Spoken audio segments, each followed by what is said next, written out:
बात जुर्म से जूझते अवाम की हो या समाज में बढ़ते क्राइम ग्राफ की, अपराध की हर सूरत के पीछे छिपा होता है कोई ना कोई गुनहगार। नमस्कार, मैं हूं आपके साथ शिप्रा झा। तफ्तीश की राह में आने वाली हर कड़ी सुराग बनकर पहुंच जाती है गुनहगारों को सलाखों के पीछे। तो आप बने रहिए हमारे साथ, क्योंकि हर जुर्म के खिलाफ हमारी तफ्तीश लगातार जारी है।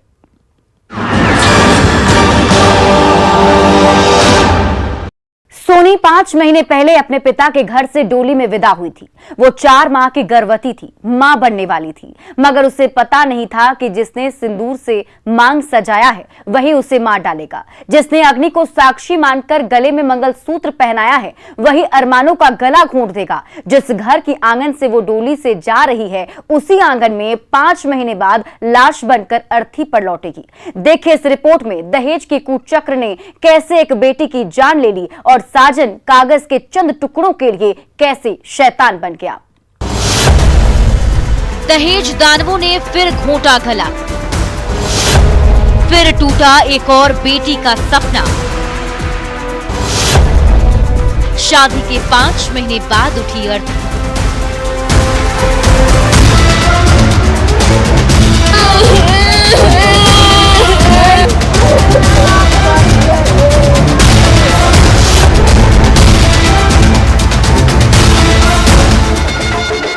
शादी की मंडप पर 16 श्रृंगार में लाल जोड़े में दिख रही इस महिला का नाम सोनी देवी है, जो दिल में अपने पति के लिए सपने संजोए हाथों में मेहंदी लगाए बैठी। लेकिन उसे पता नहीं था कि महज 5 महीने में ही मेहंदी का रंग उतर जाएगा और जीते जी वो लाश बन जाएगी। जी हाँ, सही सुना आपने। महज 5 महीने पहले अपने पिता के घर से जिंदगी के नए सफर पर सोनी निकली थी। अपने पति के साथ दिल में कई अरमान लिए मां ने भी बेटी को गले लगाकर नम आंखों से विदा किया था, लेकिन कुदरत को कुछ और ही मंजूर था। ईश्वर ने तो सिर्फ इंसान बनाया, लेकिन वही इंसान कागज के चंद टुकड़ों के खातिर हैवान बन जाएगा, ये सोनी के परिजनों को पता नहीं पता था कि जिसके हाथ में वो अपनी लाडो की जिंदगी की जिम्मेदारी सौंप रही हैं, उन्हीं हाथों से उसकी लाडो के सपनों का गला घोंट दिया जाएगा। जिन हाथों ने समाज के सामने अग्नि को साक्षी मानकर गले में अपने नाम की मंगलसूत्र पहनाई, उन्हीं हाथों से पीट पीट कर उसकी जान ले ली जाएगी, वो भी कागज के चंद टुकड़ों के लिए, जो अब लाश बन गई है। सोनी के पेट में 4 महीने का नन्हा जान भी पल रहा था, लेकिन शैतान सुहाग ने सोनी के पेट में पल रहे अपने घर के वारिस के बारे में भी नहीं सोचा। वो तो बस पैसे के लालच में इतना अंधा हो चुका था कि उसे सिर्फ और सिर्फ पैसा ही पैसा दिखाई दे रहा था। सोनी के साथ ही एक और जान दुनिया में आने से पहले ही खत्म हो गई, जिसकी दास्तान सुनकर ही हर कोई सहम जा रहा है, आंखें नम हो जा रही हैं, दिल की धड़कनें तेज हो जा रही हैं, क्योंकि एक साथ दहेज दानवों ने 2-2 जिंदगियों को खत्म किया और अपने लिए सलाखों के दरवाजे खोल दिए हैं। जिसके बाद से पुलिस परिजनों के फर्द बयान पर FIR दर्ज कर सोनी के गुनहगारों की गिरफ्तारी को लेकर खाक छान रही है। 5 लाख दहेज मांगला रहे लोग, तो मानेंगे हमने के जुड़ल तो देहनी सन 3.5 लाख नगद आ मोटरसाइकिल, 1 भर के चैन, 20,000 के अंगूठी। ओकरा बाद से और बाकी बुत का कहे लो कि ना 5 लाख नगद चाहिए आ ओकरा ऊपर से मोटरसाइकिल, चैन, अंगूठी चाहिए। तो हमने के जुड़ल तो दियाइल वही में। अब वही के चलते बेटी के हमरा हत्या कर दिल बालू, निकाला दबा के रसरी से कस के पीटा भी है। हाँ, पीट ले बालू, खूबे हाय सुख पीट ले बालू। गर्भवती भी है। हाँ, गर्भवती भी है 4 महीना के। ये एक लाचार माँ की करुण पुकार है, जिसे सुनकर मन भरा जा रहा है। जिस बेटी को ये अपने गर्भ में 9 महीने तक रखी, उसे पाल पोष कर बड़ा किया, काबिल बनाया और फिर बड़े ही अरमानों से अपनी परी की शादी की। ये जानकर कि जिस लाड प्यार से मैंने उसे पाला है, उतने ही प्यार से ये अपने ससुराल में रहेगी, मगर दहेज के दानवों ने कागज के चंद टुकड़ों के खातिर सोनी की बेरहमी से पिटाई की, फिर रस्सी से गला दबाकर हत्या कर दी। 5 महीने पहले जिस ससुराल की दहलीज में डोली में लक्ष्मी बनकर आई थी, आज उसी ससुराल की आंगन से लाश बनकर अर्थी पर निकले हैं। जिसके बाद से सोनी के ससुराल वाले घर छोड़कर फरार हैं और सोनी के परिजन दहाड़ मार मार कर बेटी की मौत पर विलाप कर रहे हैं और कह रहे हैं कि सोनी का सुहाग शैतान है, जिसने दहेज के चंद रुपयों के लिए जान ले ली, जिसमें उसका पूरा परिवार शामिल है। सोनी की बहन ने बताया कि रात में सोनी की सास ने फोन करके जानकारी दी, सोनी की तबीयत खराब है, आकर देख कर जाओ। जब परिजन सोनी के ससुराल पहुँचे तो सोनी लाश बनकर अपने बेडरूम में सो रही और ससुराल वाले घर छोड़कर फरार। उस खौफनाक मंजर को देखने के बाद सोनी के परिजनों के पांव तले जमीन खिसक गई थी। परिजनों ने पुलिस को खबर की। सूचना मिलते ही गोपालगंज जिले के नगर थाने के पुलिस मौके पर पहुंची और कार्रवाई करते हुए सोनी की सास को अरेस्ट कर लिया है, जिससे पूछताछ की जा रही है। रात को कॉल किया, उसकी मम्मी फोन की थी, बोली कि जे आओ तुम अपनी बहन को देख कर जाओ। हम लोग वहाँ पर पहुँचे तो कोई नहीं था दरवाजे पर, ऐसे ही सब पड़ा था, सब भाग गया लोग था। कहाँ पड़ी थी आपकी बहन? वो बिस्तर पर लेटी हुई थी। कैसे हत्या हुई है इनकी? उनको फांसी लगा कर मार दिया गया है। पीटा भी गया है? हाँ, पीटा भी गया है। कोई पुलिस पकड़ी है किसी को? हाँ, उसकी मम्मी को पकड़ी है। बाकी लोग फरार हैं? हाँ, बाकी लोग फरार हैं। अब क्या आप लोग चाहते हैं? उनको कड़ी से कड़ी सजा दिया जाए। अब परिजन बेटी के लिए इंसाफ की मांग कर रहे हैं। दहेज दानवों को कड़ी से कड़ी सजा देने की गुहार लगा रहे हैं, जिसके पीछे की कहानी को समझने के लिए वक्त के पन्नों को पलटना पड़ेगा।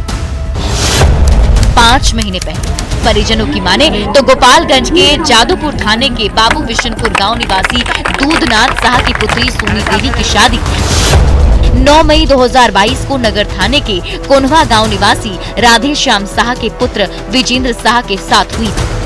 परिवार ने हैसियत के मुताबिक सामान और शादी की खर्च के लिए नगद पैसे भी दिए, लेकिन दहेज रूपी दानवों ने दहेज की 1.5 लाख और नगद की मांग को लेकर प्रताड़ित करने का सिलसिला शुरू कर दिया। सोनी का मोबाइल फोन तक छीन कर रख लिया। सोनी चाहकर भी अपने परिजनों को कुछ नहीं बता पाई।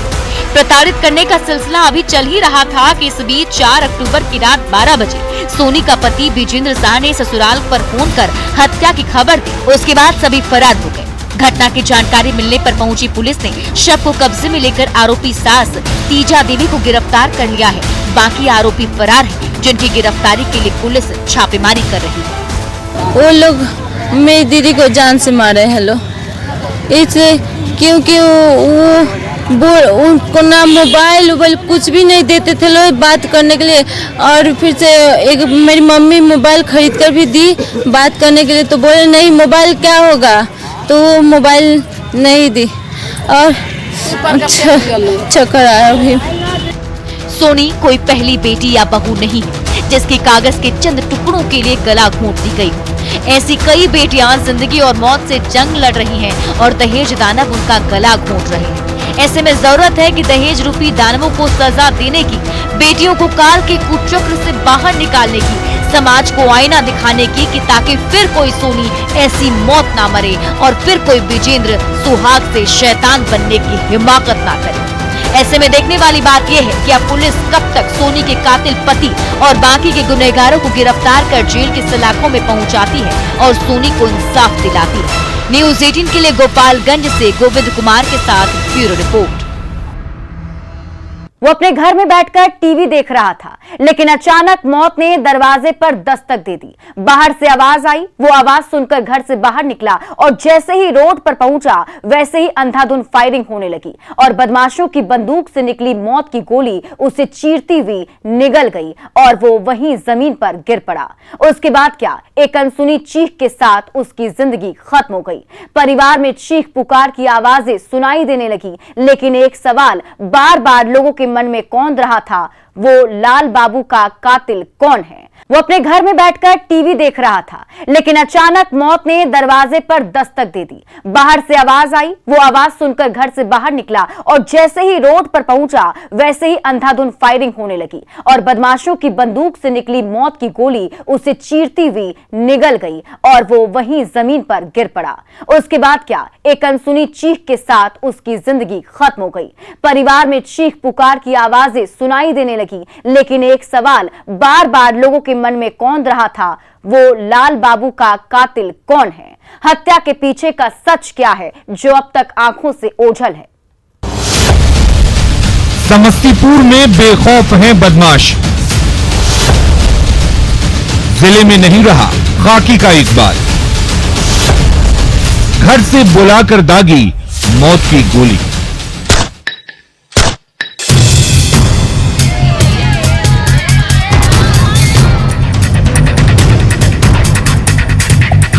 तस्वीरों में दिख रहे इस नौजवान का नाम लाल बाबू उर्फ लालू यादव है, जो समस्तीपुर जिले के कल्याणपुर थाना क्षेत्र के बांकीपुर गांव का रहने वाला था, जो अब इस दुनिया में नहीं है।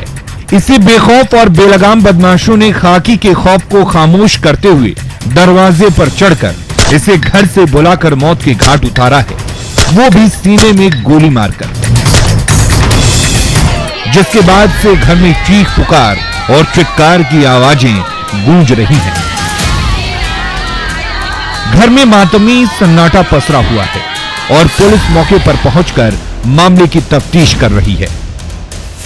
लेकिन अफसोस कि अब तक पुलिस के हाथ खाली है और परिजन खौफजदा है, क्योंकि घर के चिराग को घर से बुलाकर बदमाशों ने मौत की गोली दागी है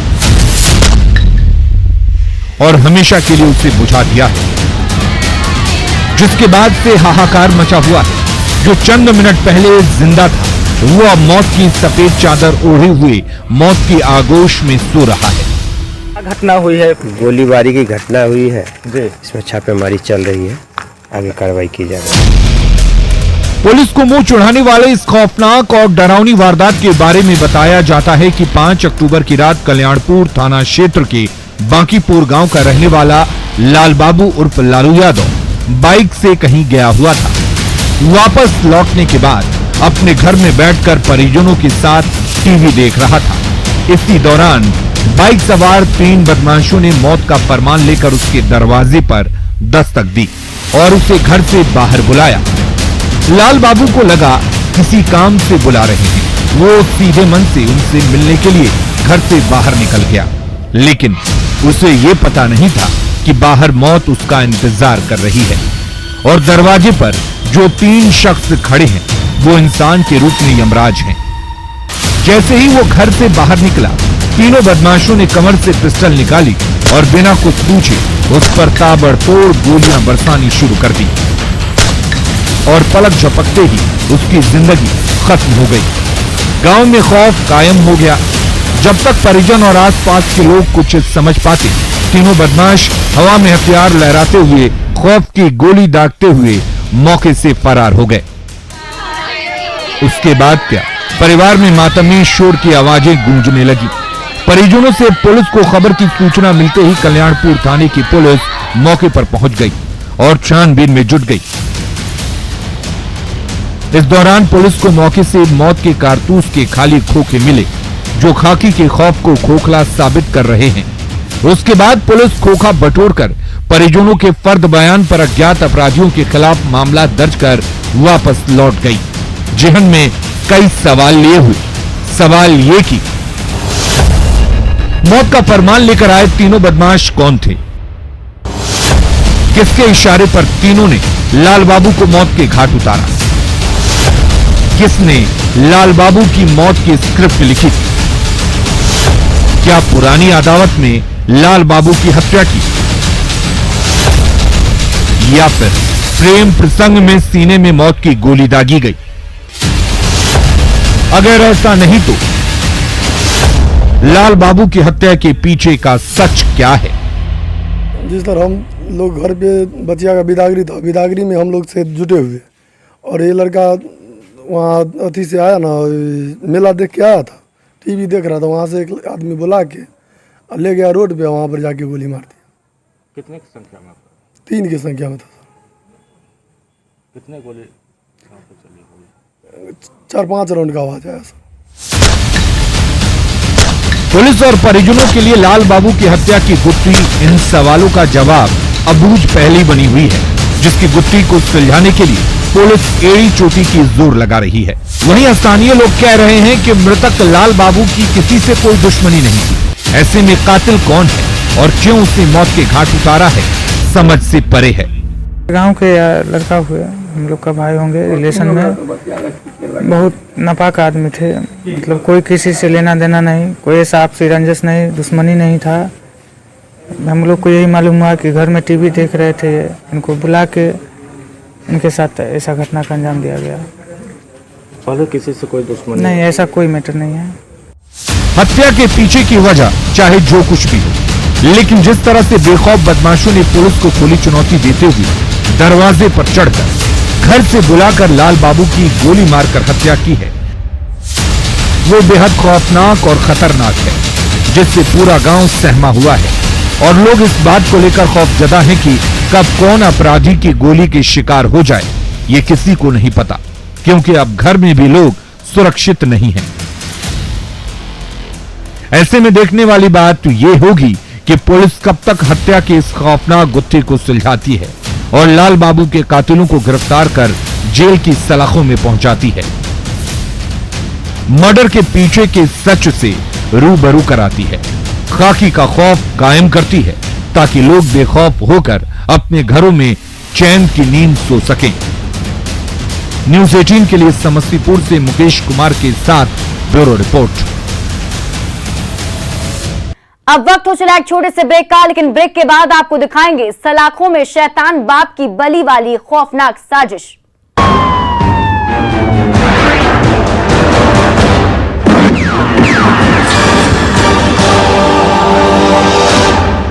केमिकल फिलहाल बिजली विभाग की टीम ने घटनास्थल पर पहुंचकर पेड़ को हटा दिया, जिसके बाद वापस से इलाके में बिजली आ गई है। सिमडेगा में गजराज का उत्पात रुकने का नाम ही नहीं ले रहा। जंगली हाथियों ने एक बार फिर कहर बरपाया है। हाथियों ने 2 घरों को ध्वस्त कर दिया, वहीं सरकारी स्कूल में रखे अनाज को चट कर गए। सिमडेगा सदर प्रखंड के भंवरपानी की ये पूरी घटना है, जहां जंगली हाथियों ने गांव में धावा बोला था। हाथियों ने घूरन प्रधान और प्रकाश बारला के घरों को तोड़कर उसमें रखा अनाज खा लिया। इसके बाद भंवरपानी स्कूल की खिड़की तोड़कर वहां रखी मिड डे मील के चावल भी चट कर गए। घटना की जानकारी मिलने पर वन विभाग की टीम मौके पर पहुंची और नुकसान का जायजा लिया। दरअसल इलाके में पिछले 15 दिनों से लगातार उत्पात मचा रहे वन विभाग का कहना है कि वो लगातार क्षति का आकलन कर रहे हैं। वहीं हाथियों के उत्पात के आगे वन विभाग कार्रवाई की जगह प्लानिंग में ही जुटा है। हाथियों को भगाने के लिए वन विभाग से टीम बुलाई जा रही है। वहीं लोग हाथियों को भगाने के लिए वन विभाग की ओर से सहायता नहीं मिलने का भी आरोप लगा रहे हैं।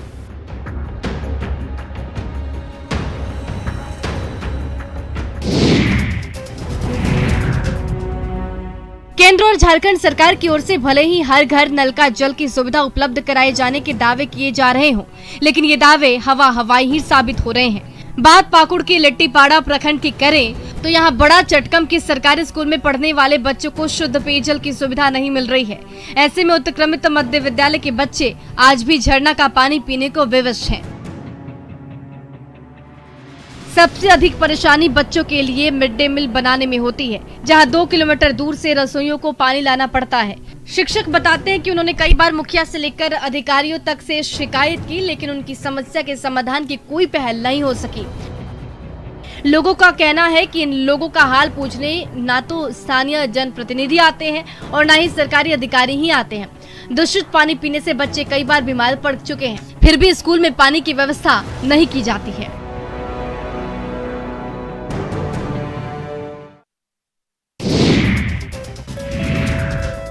श्रवण कुमार के बारे में सबने सुना है। इस कलयुग में भी श्रवण कुमार जैसे माता पिता के भक्त आज भी मौजूद हैं, जिसने अपने वृद्ध माता पिता की इच्छा पूरी करने के लिए कंधे पर बिठाकर बाबा धाम, देवघर और बासुकीनाथ धाम का दर्शन कराया।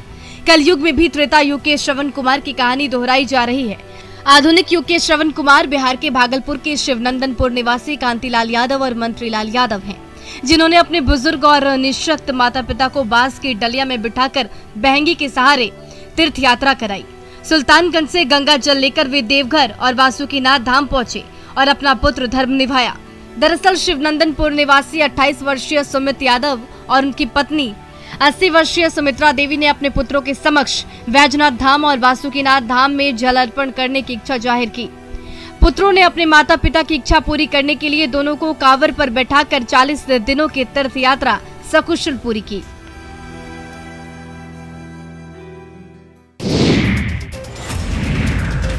मंच पर हनुमान बना कलाकार पूंछ में आग लगाकर लोगों को मनोरंजन कर रहा है।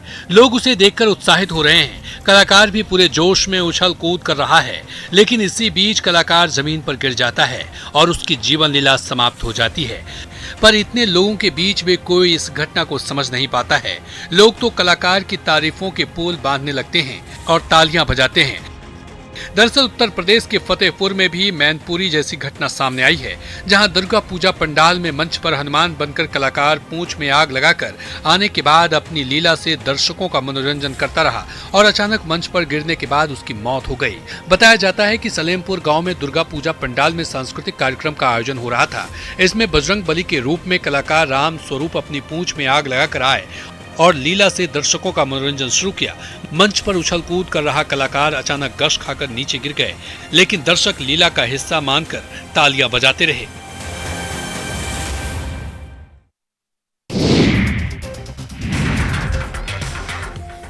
एक तरफ विसर्जन के लिए माता की मूर्ति तो दूसरी तरफ नचनियों के अश्लील डांस, रही सही कसर कान फाड़ू अश्लील म्यूजिक ने पूरी कर दी। ये तस्वीर बेहटा की है, जहां आस्था के नाम पर अश्लीलता परोसी जा रही है और दुर्गा विसर्जन के समय नचनिया का डांस दिखाया जा रहा है। ये देखिए कैसे दो नचनिया पिंजरे नुमा गाड़ी में हैं और अश्लील गाने पर नचनिया ठुमके लगा रही हैं। भीड़ भी अश्लील डांस देखकर मंत्र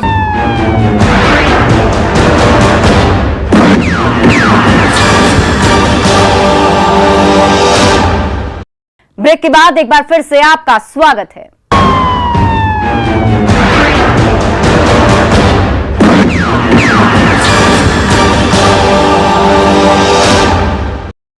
रावण रूपी राक्षस का दहन कर रहा था तो रावण बनने की तैयारी कर रहा था। जब उसके अंदर का पिता मर गया तो वो जल्लाद बन गया और घर में ही बेटे का गला घोंटकर बलि दे दी, जो अपराध है, और सलाखों के पीछे पहुंच गया।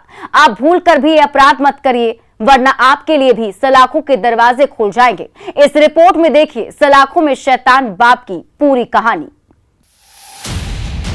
ब्लैक मैजिक में बाप बना शैतान। 7 साल के मासूम बेटे की दी बलि। संतान की हत्या के बाद सलाखों में शैतान।